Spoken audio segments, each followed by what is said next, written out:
On Mother's Day morning, my son handed me a gift bag. Inside was a DNA test and a note. "You're not really my mother."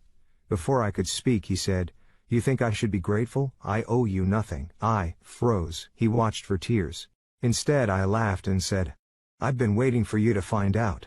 He stared at me stunned. I had kept the real truth locked away for 23 years until now. The shock on Tyler's face quickly turned to anger. His jaw clenched as he held up the DNA results, waving them like a weapon. "Why are you laughing?" he demanded. "Do you think this is funny? My entire life is a lie." I set the gift bag down on the kitchen counter with trembling hands, though I kept my voice steady. "No, Tyler, your life isn't a lie. I'm still the woman who raised you, who loved you every single day of your life. But you're not my real mother. This proves it." He stabbed his finger at the paper. I took a deep breath and gestured toward the living room. "Sit down. There's more to this story than what's on that paper." He hesitated, then followed me, keeping his distance as if I were suddenly a stranger. The morning light streamed through the windows, illuminating the family photos on the wall. Happy moments frozen in time that now seemed like elaborate deceptions to him. "I never wanted you to find out this way," I said, settling into the armchair across from him. "Who gave you the idea to do a DNA test?" "Dad," Tyler said, his voice cold. "He told me there were things about you I needed to know, things you've been hiding." "Of course, Richard. My ex-husband, the man who'd promised to keep our secret as part of the divorce settlement 5 years ago. I should have known he wouldn't honor that agreement forever, especially now that he had a new wife half his age and a fresh start." "Your father shouldn't have done that without talking to me first," I said, keeping my voice controlled despite the rage building inside me.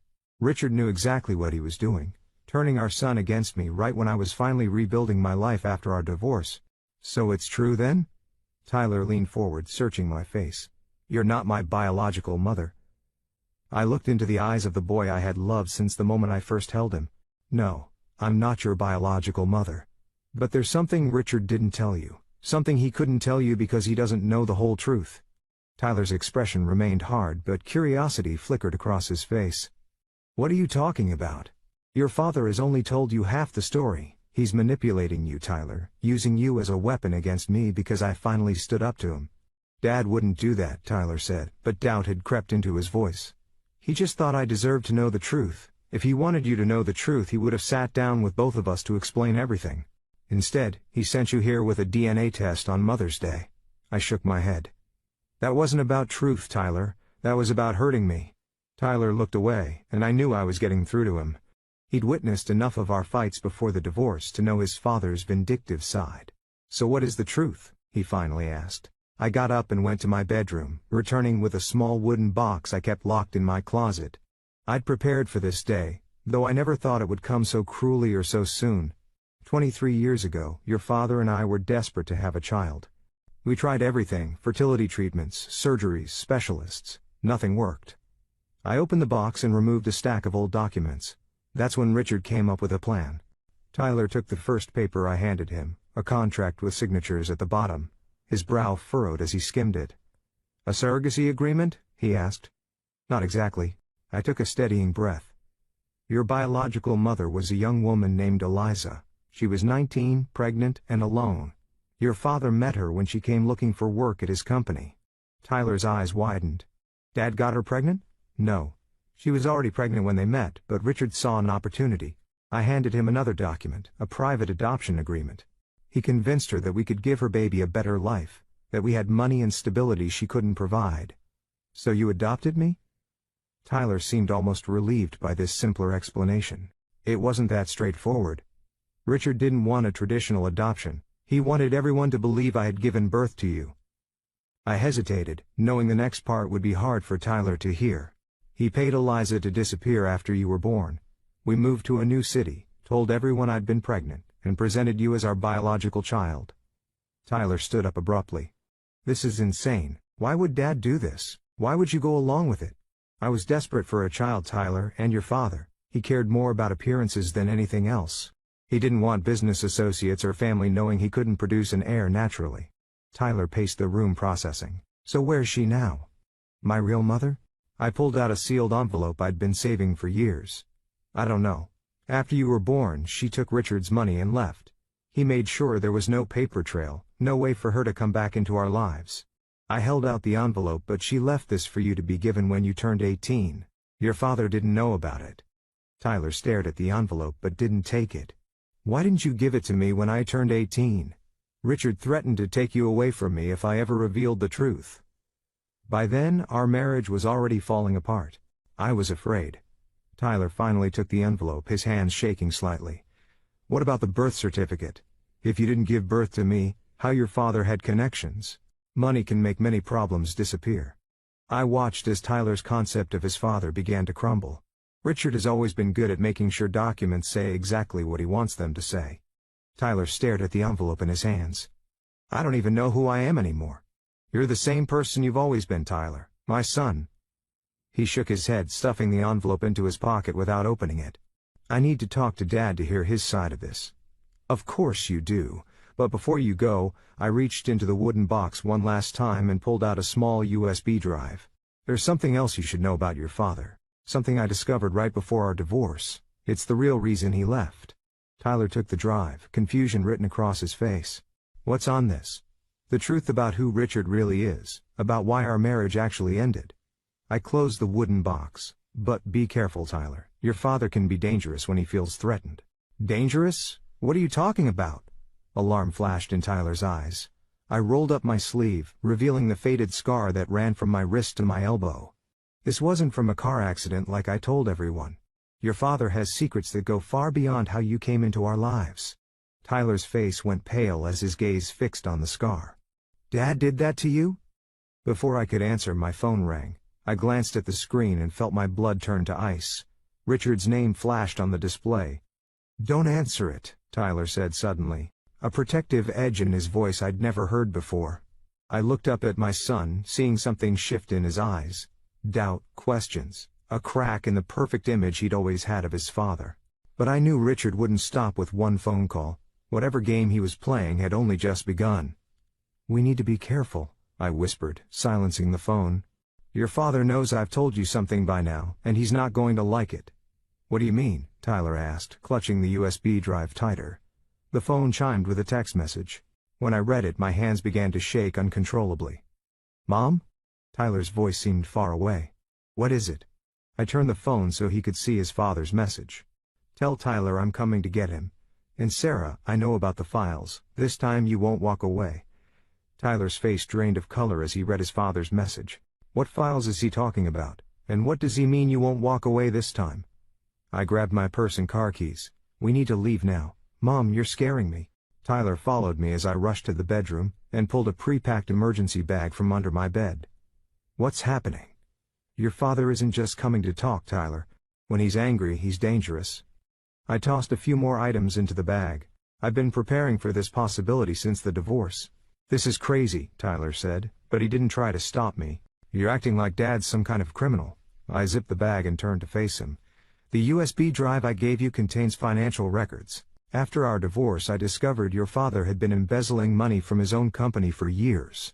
He was transferring funds to offshore accounts, hiding assets from his partners and investors. That's not possible. Dad's business is legitimate. Everyone respects him. Your father is very good at creating the perfect image, but underneath he's been stealing millions. I slung the bag over my shoulder. When I confronted him about it, that's when I gestured to my scarred arm. He attacked you because you found out he was stealing money. Tyler's voice had changed, tinged with horror. He attacked me because I threatened to expose him. The car accident story was his idea, a warning of what would happen if I ever told anyone the truth. I checked my phone. No new messages, but Richard lived only 30 minutes away. The divorce settlement included my silence in exchange for my safety and yours. Tyler ran his hands through his hair, looking so much like his father it made my heart ache. If that's true, why didn't you go to the police? I tried, but your father has friends in the department, powerful friends who owed him favors. I headed toward the door, and I had no proof. He made sure of that. But the USB drive contains copies I managed to hide. Not enough to prove everything, but enough to threaten him. I grabbed my jacket. We're going to my sister Kate's cabin. She's the only one who knows about this. Tyler hesitated by the front door. I need to know if Dad's side of the story matches yours. Tyler, please, it's not safe to. I'm 23, Mom, I can make my own decisions. His jaw set stubbornly. I'll meet you at Aunt Kate's tomorrow, I need to talk to Dad first. Fear gripped my chest. You don't understand what he's capable of, he's my father, he won't hurt me. Tyler's confidence broke my heart. Besides, I'll be in public. I'll meet him at Riverside Coffee downtown, he can't do anything there. I wanted to argue, to drag him with me by force if necessary. But I knew that would only push him away. Tyler had his father's stubborn streak. Fine, I relented, but promise me you'll be careful. And don't show him the USB drive or let him know you have it. I promise, Tyler said, pulling me into a quick hug. I'll call you after I talk to him. I watched him walk to his car, my stomach knotting with anxiety. As he drove away, I sent a text to my sister Kate. Emergency. Richard knows. Tyler and I heading to cabins separately. Need your help. Her response came instantly. On my way, don't use credit cards, ditch your phone.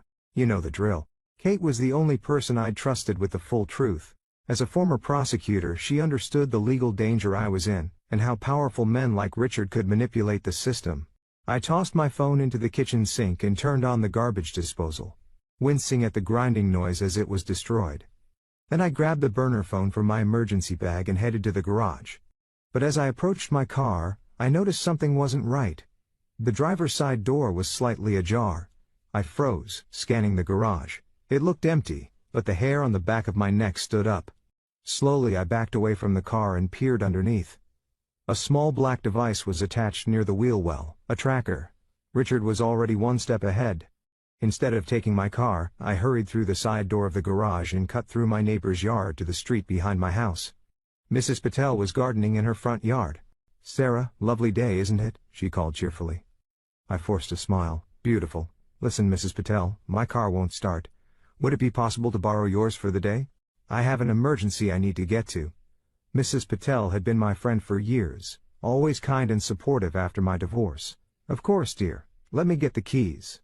20 minutes later, I was on the highway heading north in Mrs. Patel's old Honda, my mind racing. Tyler was meeting Richard, walking right into the lion's den, and I couldn't warn him without a phone. The thought made me sick. Kate's cabin was about 3 hours away, hidden in the woods near the lake where we'd spent summers as children. It was off the grid. No address, no internet. Perfect for disappearing. If I could get there, we'd be safe while we figured out our next move. Traffic slowed to a crawl as I approached the bridge out of town. Blue lights flashed ahead. A police checkpoint. My hands tightened on the steering wheel. This couldn't be a coincidence.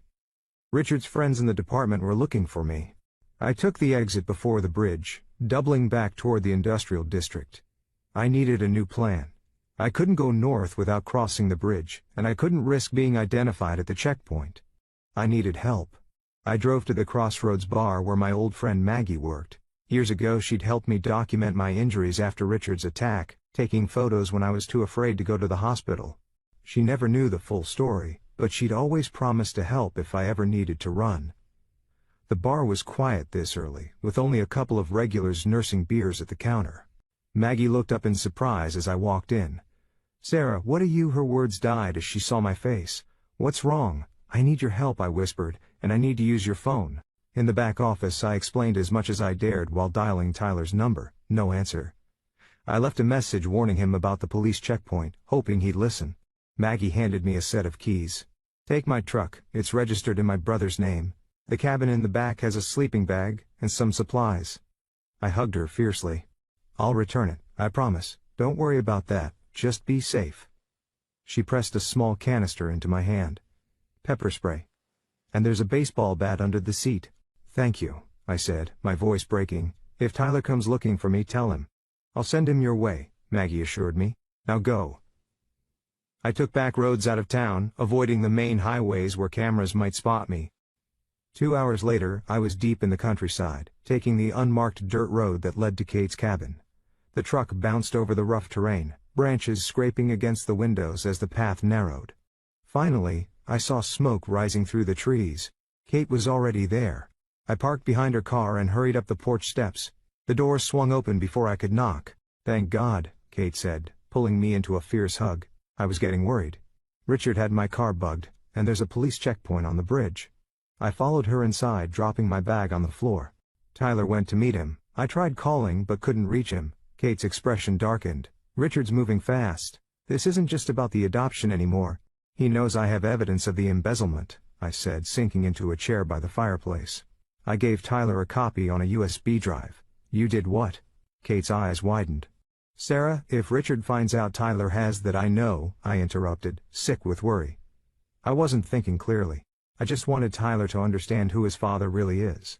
Kate ran a hand through her short gray hair. We need a new plan. If Richard suspects Tyler has evidence, he'll do whatever it takes to get it back. I need to warn him. I reached for the burner phone, but Kate stopped me. We can't risk it. If Richard is using police resources, they could be tracking all calls to Tyler's phone. Fear twisted in my stomach. Then what do? Kate pulled out her laptop. First we back up the evidence, then we find a way to protect both you and Tyler. As Kate worked, I paced the small cabin, peering out the windows at every sound. The sun was setting, casting long shadows through the trees. Tyler should have called by now. A sudden crack outside made us both freeze. Kate motioned for me to stay quiet as she reached for the shotgun mounted above the fireplace. Probably just a deer, she whispered, but her tense posture said otherwise. Another crack, closer this time. Then a voice called out, "Mom, Aunt Kate, it's me." Relief flooded through me as I rushed to the door and flung it open. Tyler stood on the porch, his face pale and strained in the dying light. "Tyler, thank God you're—" My words died as I saw the dark figure standing behind him, a familiar hand gripping my son's shoulder. "Hello, Sarah," Richard said, smiling coldly. Family reunion time. Behind me I heard Kate cock the shotgun, but Richard simply raised his other hand, revealing the glint of a pistol pressed against Tyler's side. Now, Catherine," he said smoothly. "Let's keep this civilized, shall we? I just want to talk about those files my loving wife stole from me." Tyler's eyes met mine, filled with fear and something else, a silent message he was trying to convey. I noticed his hand in his pocket clutching something tightly, the USB drive. It was still safe, but for how long? Time seemed to freeze as I stared at Richard holding a gun to our son's side. Behind me Kate kept the shotgun raised, but we all knew she wouldn't risk Tyler's safety. "Put the gun down, Kate," Richard said calmly. "Let's be civilized about this." Civilized? Kate's voice was steel. "Breaking and entering with a firearm isn't what I'd call civilized, Richard." Richard chuckled, the sound sending ice down my spine.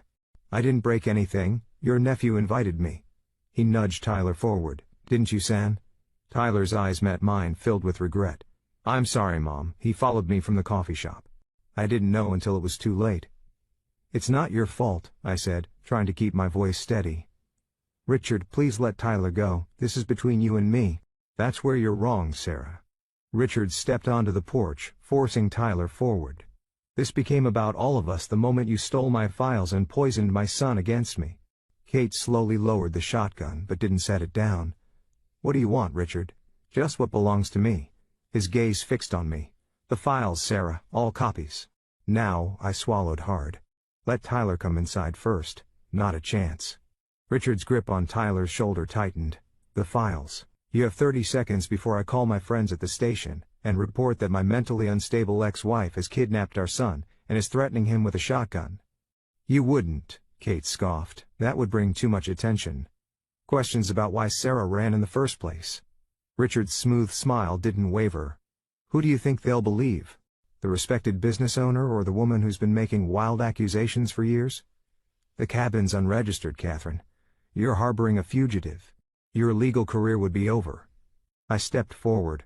"I'll get the files. Just don't hurt Tyler." As I turned to go back inside, Tyler suddenly jerked his elbow back, catching Richard in the stomach. In that split second of surprise, Tyler twisted away and sprinted toward the tree line. "Tyler," Richard snarled, raising the gun. "No!" I screamed, lunging forward as Kate simultaneously raised the shotgun. Richard hesitated, caught between his fleeing son and two women ready to attack. That moment of indecision gave Tyler the seconds he needed to disappear into the darkening forest. Richard rounded on me, fury distorting his handsome features. "You see what you've done? Turned my own son against me."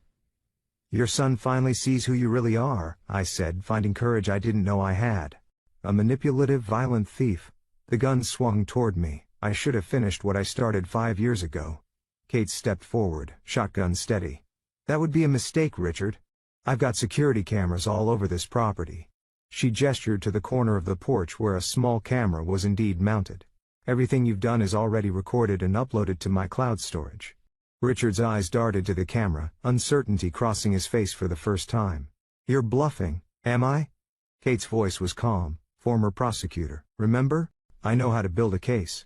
A tense silence stretched between us as Richard calculated his options. Finally he lowered the gun slightly.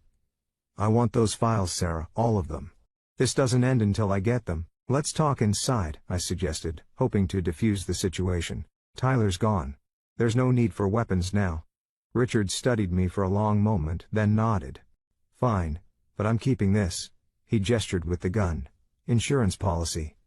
I glanced at Kate, who gave me a subtle nod. We had a plan for this scenario, one we'd discussed years ago when I first discovered Richard's financial crimes. Inside the cabin, Richard took a seat at the small dining table, keeping the gun visible. "Where are the files?" I sat across from him, my hands flat on the table where he could see them. "They're safe.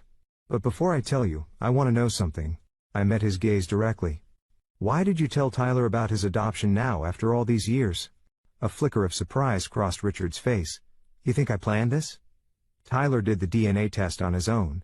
Apparently his new girlfriend got him one of those ancestry kits for his birthday." His mouth twisted into a cruel smile. "I simply saw an opportunity when he came to me with the results. To turn him against me," I said, "the pieces falling into place. So I'd be isolated when you came for the evidence." "Smart as ever, Sarah." Richard leaned back, seemingly relaxed despite the tension in the room, but not smart enough. "You should have destroyed those files years ago." Kate stood by the fireplace, the shotgun now propped beside her but still within reach. "Why are you so worried about these files, Richard? The statute of limitations must have run out on most of your schemes by now." Richard's eyes hardened. "Let's just say some of my business activities are ongoing, and those files connect too many dots." "Enough to send you to prison?" I asked. "Enough to ruin everything I've built?" Richard leaned forward. "I've worked too hard to let that happen. I thought of Tyler out in the dark woods alone, still clutching the USB drive that could destroy his father. This has to end, Richard. We can't keep living like this." "Then give me what I want." His voice dropped dangerously. "All copies of the files and your sworn statement that you'll never speak about any of this again." "And if I do?" I asked, though I already knew the answer. Richard smiled coldly.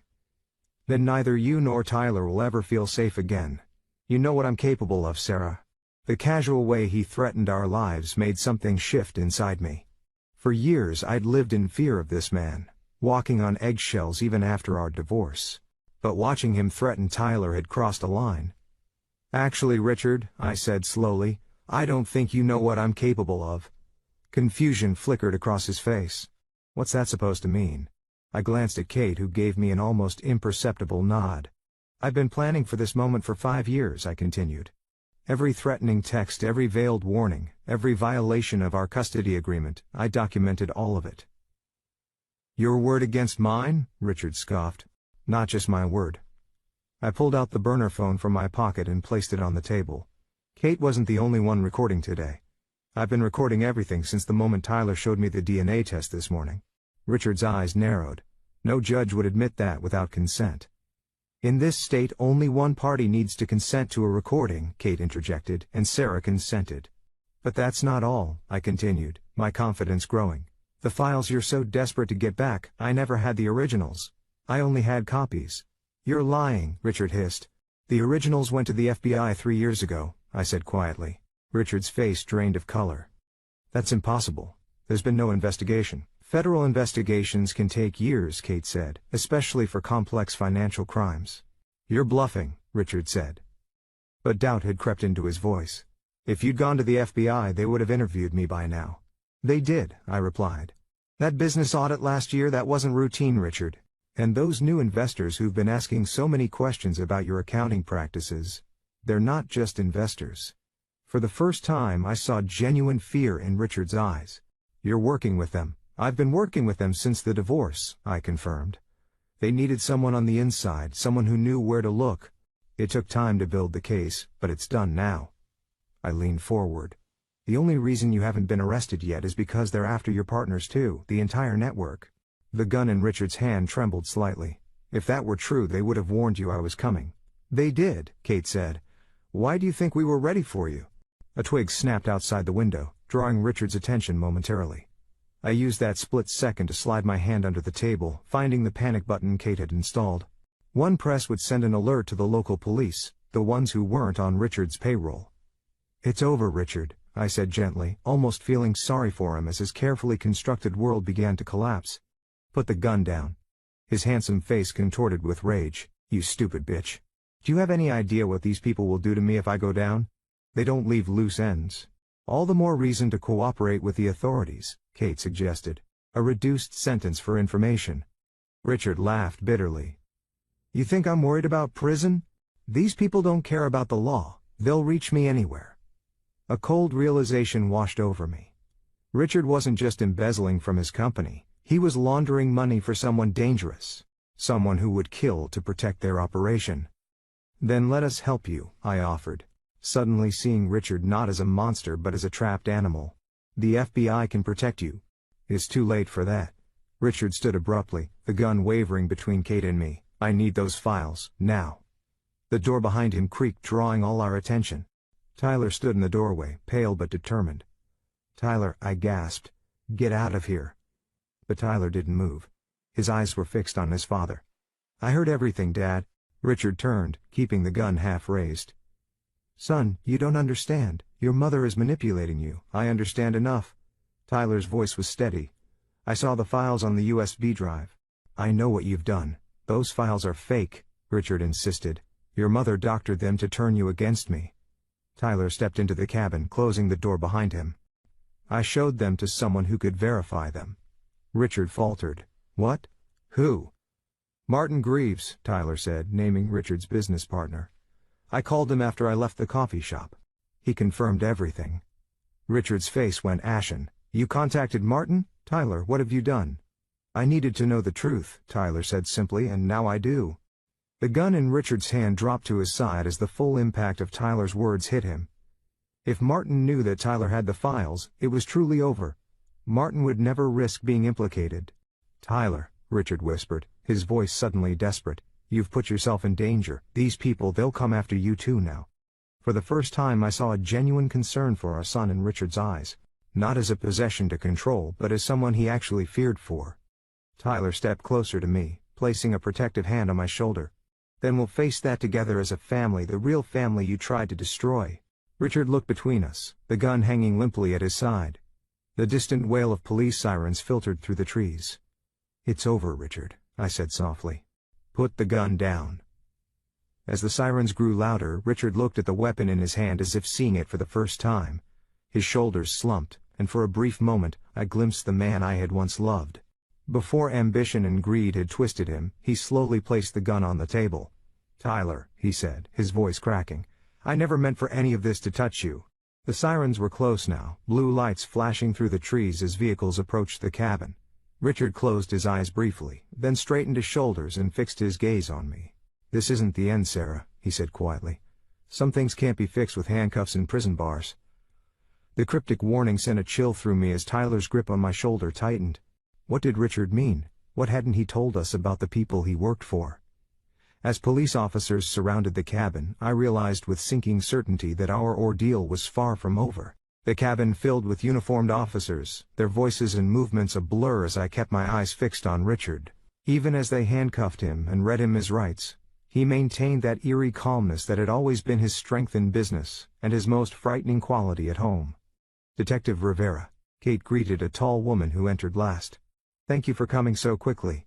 "Catherine." The detective nodded. "We got your alert and I see the situation is complicated." Her eyes moved from Richard to me, then to Tyler. "This is my sister Sarah and her son Tyler," Kate explained. "And that's Richard Harmon, Sarah's ex-husband. He followed them here with a weapon." "It's a registered firearm," Richard said smoothly. "And I was simply trying to protect my son from his unstable mother." Detective Rivera's expression remained neutral. "We'll sort this out at the station, Mr. Harmon." As the officers led Richard toward the door, he paused beside Tyler. "Son, whatever happens, remember that everything I did was for our family, for you." Tyler stepped back, his face hard. "Save it, Dad."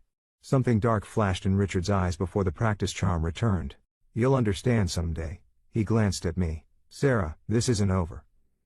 After the police escorted Richard out, Detective Rivera stayed behind to take our statements.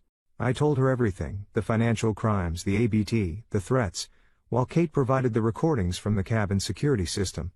These allegations are serious, Rivera said when I finished, and complicated by jurisdictional issues. The financial crimes cross state lines, possibly international borders. The FBI is already involved, I explained. Agent Daniels is my contact. Rivera nodded. I'll coordinate with them. In the meantime, Mr. Harmon will be held on charges of breaking and entering, assault and making threats with a deadly weapon. Will that be enough to keep him in custody? Kate asked. He has considerable resources. We'll push for no bail given the flight risk, Rivera assured us. But I won't lie to you. Men like Richard Harmon rarely stay behind bars for long. After Rivera left, the three of us sat in exhausted silence. Tyler stared into the fireplace. The events of the day etched in the new lines of his face. I'm sorry, Tyler, I finally said. This isn't how I wanted you to learn the truth. Which truth? He asked quietly. About my birth, about Dad's crimes, about your lies? His words stung, but I couldn't blame him. All of it. I thought I was protecting you. By hiding who I really am? By letting me believe Dad was someone he wasn't? Tyler's voice cracked. My whole life feels like a fraud. Kate stepped in. Tyler, your mother did what she thought was best in an impossible situation. Richard threatened to take you away from her if she ever told the truth. Tyler ran his hands through his hair. I get that. But doesn't anyone in this family believe in just being honest? I moved to sit beside him. You're right. I should have found a way to tell you the truth years ago, about your birth at least. I took his hand. But you have to understand something. You are who you've always been. Your identity isn't defined by biology or by Richard's crimes. Then what is it defined by? He asked, vulnerability replacing anger. By the choices you make. By the person you choose to be. I squeezed his hand. And today, you chose to be brave and stand up for what's right. I'm so proud of you for that. Tyler was quiet for a moment. I still have so many questions about my biological mother, about who I am, I know, and I promise no more secrets. I gestured to the envelope he'd put in his pocket earlier. Her letter might have some answers. Tyler pulled out the envelope, tracing his finger over the faded writing. I'm not sure I'm ready to read it yet. Whenever you are, I'll be here. I promised. The cabin door opened suddenly as a uniformed officer rushed in. Miss Bennett, there's a situation. He looked at Kate. A man just arrived claiming to be Mr. Harmon's business partner. He's demanding to speak with you and your nephew immediately. Kate and I exchanged alarmed glances. Martin Greaves, I said. Tyler called him earlier. Is he alone? Kate asked the officer. As far as we can tell, but he seems agitated. Tyler stood. I'll talk to him. He deserves to know what's happening. Tyler, no, I protested. If Martin is involved in Richard's schemes, he could be dangerous. He sounded scared on the phone, Mom, not threatening. Tyler's expression hardened. Besides, I'm done hiding from the truth. Kate nodded to the officer. Bring him in, but stay close. Moments later, Martin Greaves entered the cabin. Unlike Richard's polished appearance, Martin looked disheveled. His expensive suit wrinkled and his salt and pepper hair uncombed. His eyes darted nervously around the room before settling on Tyler. Tyler, thank God. He stepped forward, ignoring Kate and me. Do you have any idea what you've done? Calling me on an open line about those files was incredibly dangerous. Tyler stood his ground. I needed to confirm what was in them, and now they know you have them. Martin ran a shaking hand through his hair. They're cleaning house as we speak. Richard's arrest bought us a little time, but they'll be coming for all of us now.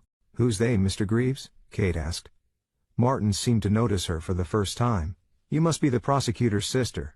He turned to me. And Sarah, I should have listened to you years ago when you tried to warn me about Richard. Warned you about what? I asked, confused. That Richard was getting us involved with dangerous people? Martin sank into a chair, suddenly looking much older than his 50 years.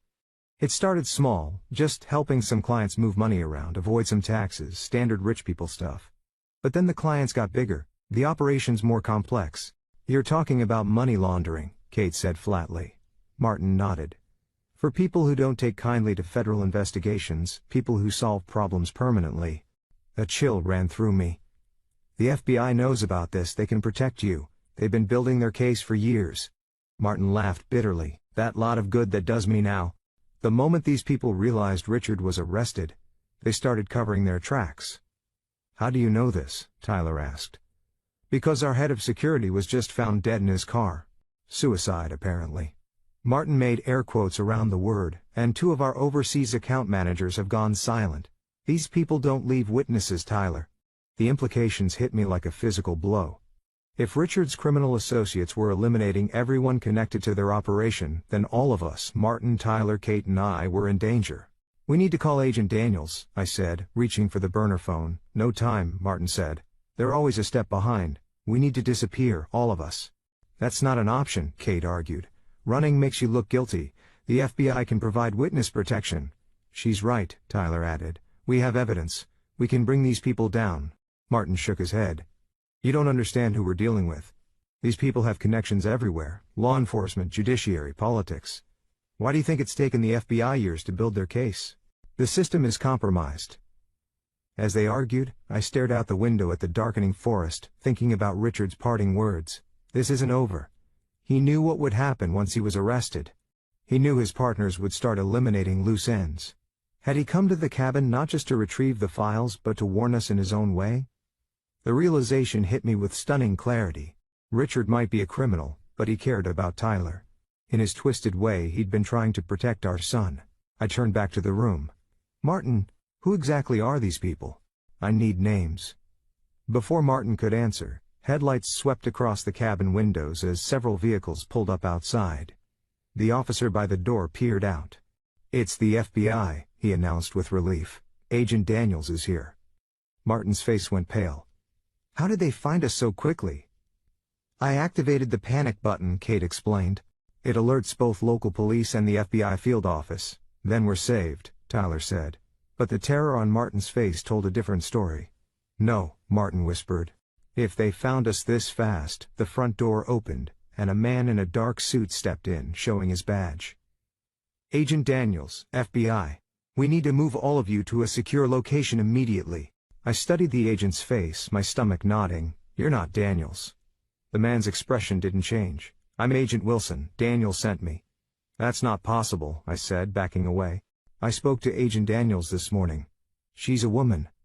A split second of confusion crossed the man's face before his hand moved toward his jacket. Martin lunged forward, tackling him to the ground as Kate shouted for the officer to draw his weapon. The cabin erupted into chaos. More men pushed through the door as shots rang out.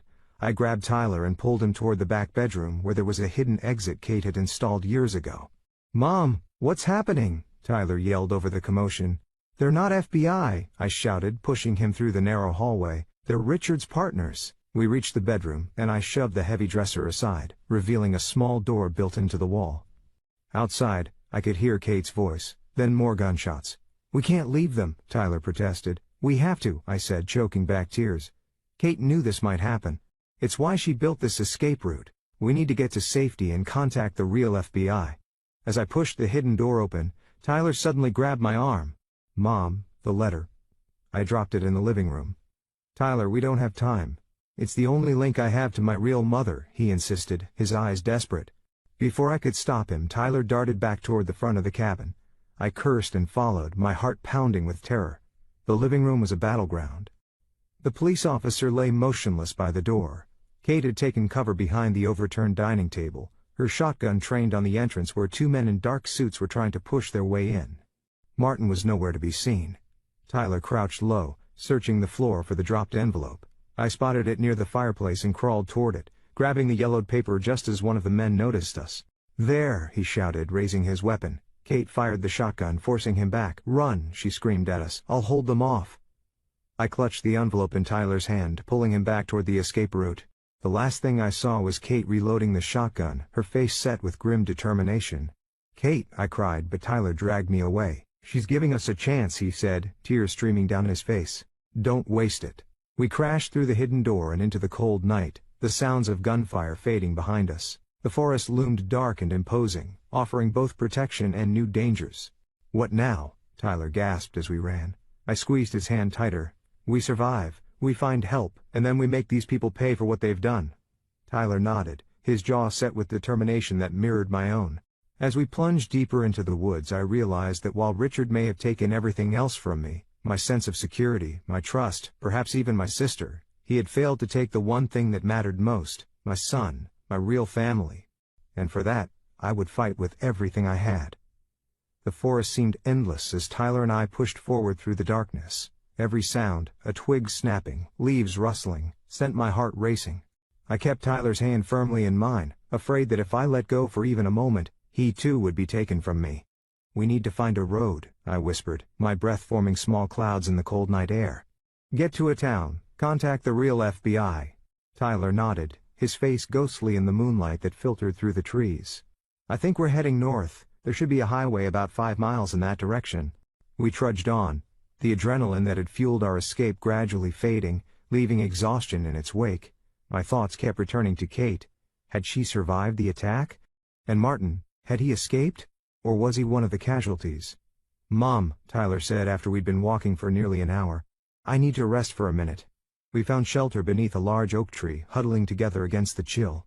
I pulled the envelope from my pocket, the letter from Tyler's biological mother that he'd risked his life to retrieve. "Do you want to read it now?" I asked, holding it out to him. Tyler stared at the envelope for a long moment. "I think I do," he finally said, taking it with trembling hands. As he carefully opened the worn paper, I kept watch, scanning the darkness around us. Tyler unfolded a handwritten letter and a small photograph fell out. He picked it up, studying it in the dim moonlight. "It's her," he whispered. "My birth mother." I leaned over to see a young woman with Tyler's same dark eyes and gentle smile. The resemblance was unmistakable. Tyler began reading the letter aloud, his voice soft with emotion.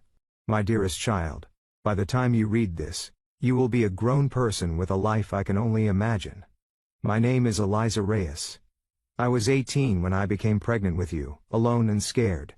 Your father, your biological father, was my high school boyfriend who left for college and never looked back when I told him about you. I want you to know that giving you up was the hardest decision I've ever made. I had dreams of being a doctor, of helping people. I wasn't ready to be a mother, but I loved you from the moment I knew you existed. When Richard and Sarah Harmon offered to adopt you, it seemed like a miracle. They had everything I couldn't give you: stability, education, opportunities. But as the birth grew closer, Richard changed. He began pressuring me to keep the adoption secret, to sign papers that gave away all my rights. Something felt wrong, but I was young and overwhelmed. After you were born, Richard paid me to disappear. He threatened to ruin my life if I ever tried to contact you." Tyler paused, his hands shaking. I placed my arm around his shoulders as he continued. "I took the money because I was desperate, but I've regretted it every day since. I used it to go to nursing school. Not quite a doctor, but I help people. I've built a life in Seattle, always wondering about you, always hoping you were safe and loved. I don't know what Sarah has told you about your birth. Richard forced her to pretend you were born to her, and I believe she went along with it because she truly wanted to be your mother. Don't blame her for the deception. Blame Richard and his obsession with appearances. If you're reading this, it means you've discovered the truth. And Sarah has honored my one request, that you would someday know who you really are. My deepest hope is that somewhere in your heart you might find room to forgive a scared teenager who made an impossible choice. If you ever want to find me, I've enclosed my contact information. Whether you choose to reach out or not, know that you have always been loved by the mother who raised you, and by the one who gave you life. With all my heart, Eliza." Tyler folded the letter carefully, tears streaming down his face. "She's alive. She's in Seattle."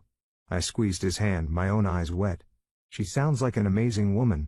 "She doesn't blame you," Tyler said, looking at me with new understanding, "and neither do I, not anymore." A wave of relief washed over me. "Tyler, I'm so sorry for all the lies. I told myself I was protecting you, but I was also protecting myself from losing you. I know, and I get it now." He tucked the letter carefully into his jacket. "After seeing what Dad did, what he's capable of, I understand why you were scared." A distant sound broke the moment. Voices calling through the trees. Flashlight beams cut through the darkness, sweeping back and forth. "They found us," I whispered, pulling Tyler to his feet. "Wait," Tyler said, peering into the darkness. "Listen to what they're saying." I strained to hear, catching fragments of calls. "FBI, safe to come out. Catherine Bennett sent us." "It could be a trap," I warned. Tyler nodded. "Or it could be our only chance. We can't stay out here forever." He was right. We were cold, exhausted, and had nowhere else to go.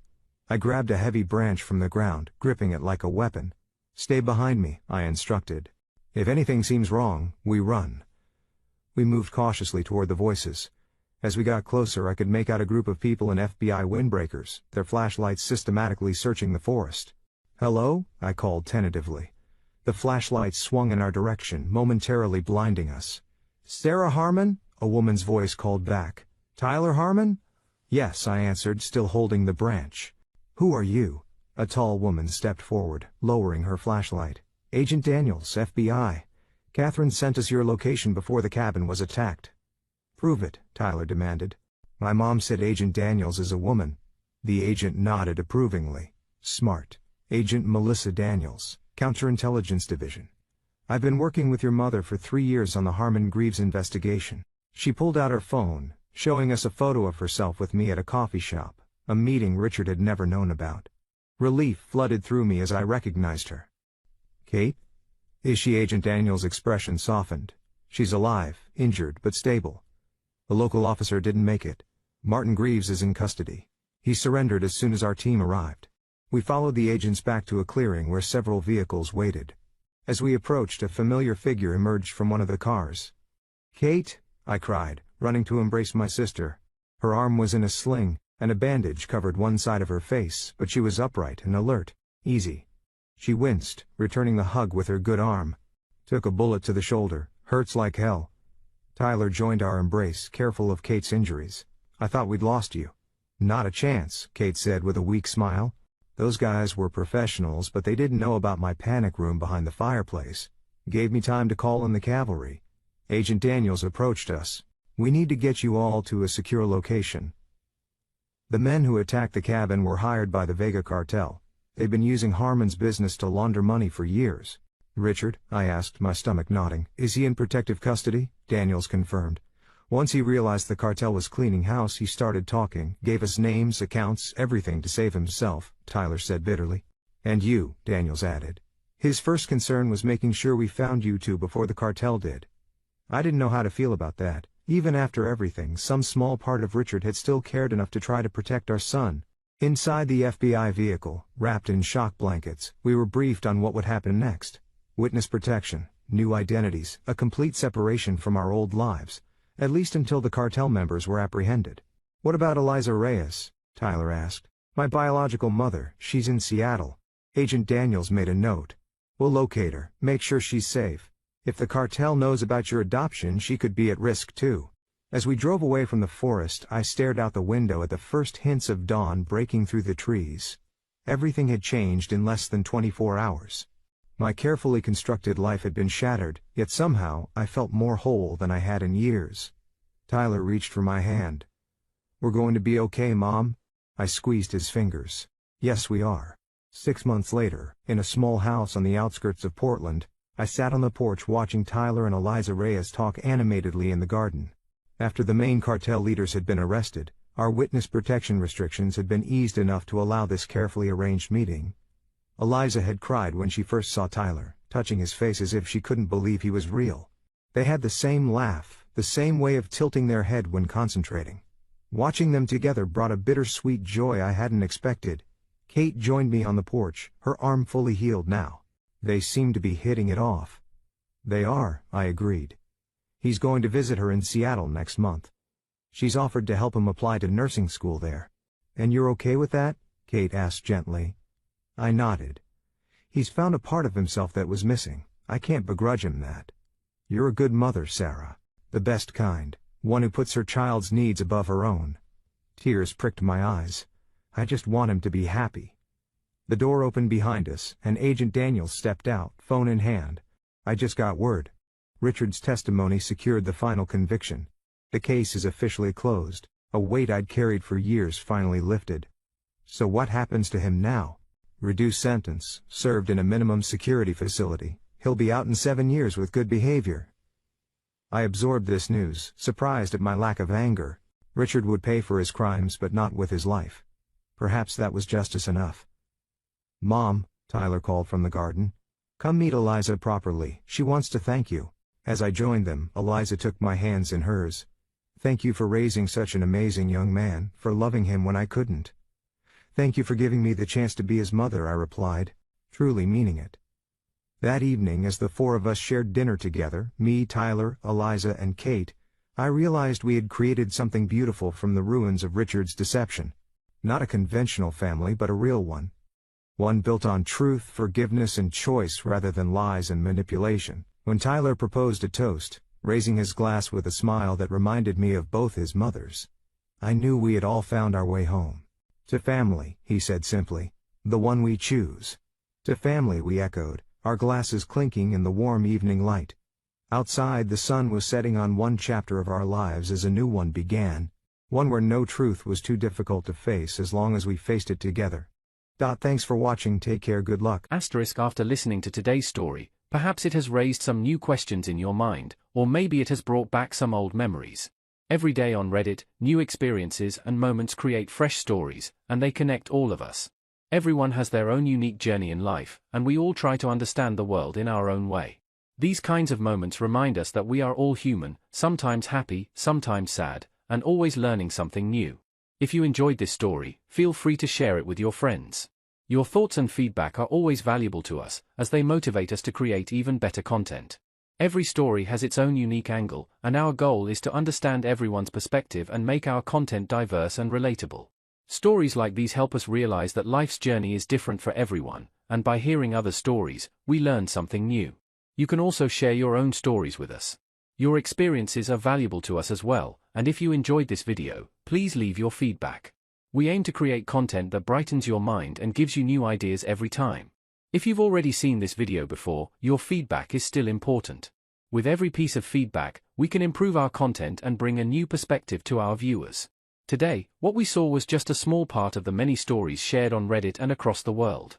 It's a reminder of how we all try to understand life by sharing our experiences with each other. This video was only an example of how we try to connect with others through storytelling, learning about different sides of life. We hope to continue sharing such stories that help us all learn and grow together. Thank you for your time, and don't forget to keep an eye out for more stories coming soon. If you haven't already, please like and follow for more amazing content. Your support keeps us going, and we will strive to bring you more thought-provoking and heartwarming stories. Until next time, take care and stay curious. **